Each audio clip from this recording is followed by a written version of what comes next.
स्वामीनारायण हरे, स्वामीनारायण हरे। वचनामृत गडडा प्रथम प्रकरण का दूसरा। 3 प्रकार के वैराग्य। संवत 1876 में मार्गशीर्ष शुक्ला पंचमी 22 नवंबर 1819 को श्रीजी महाराज श्री गडडा स्थित दादा खाचर के राजभवन में रात्रि के समय विराजमान थे। उन्होंने श्वेत वस्त्र धारण किए थे। उनके मुखारविंद के समक्ष हो रही सभा में साधु तथा स्थान स्थान के हरिभक्त उपस्थित थे।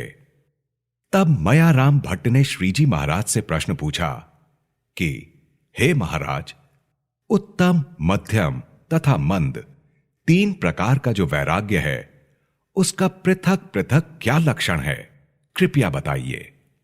तब श्रीजी महाराज ने कहा कि जिसका वैराग्य उत्तम होता है वह परमेश्वर की आज्ञा के अनुसार अथवा अपने प्रारब्ध कर्मवश संसार में रहता है, परंतु संसार व्यवहार में वह राजा जनक के समान निर्लिप्त रहता है।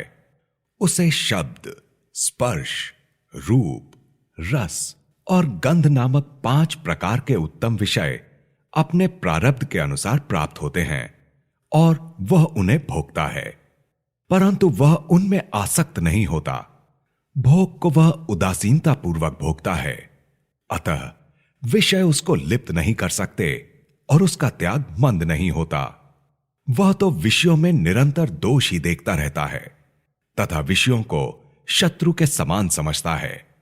इसके अतिरिक्त वह संत, सत्शास्त्रों तथा भगवान की सेवा में निरंतर मग्न रहता है और देश, काल एवं संग आदि बुरे होने पर भी उसका ज्ञान क्षीण नहीं होता। ऐसे पुरुष को उत्तम वैराग्यवान कहते हैं। जिसे मध्यम वैराग्य होता है वह भी 5 प्रकार के उत्तम विषयों को भोगता है, परंतु उनमें आसक्त नहीं होता।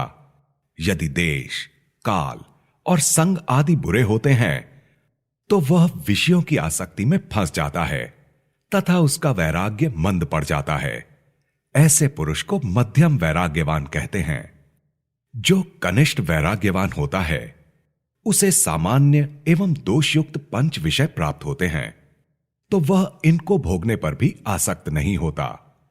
परंतु यदि उत्तम 5 विषय प्राप्त हो गए और वह उन्हें भोगे तो वहां आबद्ध हो जाता है।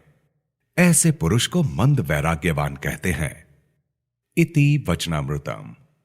इस तरह गडडा प्रथम प्रकरण का दूसरा वचनामृत पूर्ण हुआ।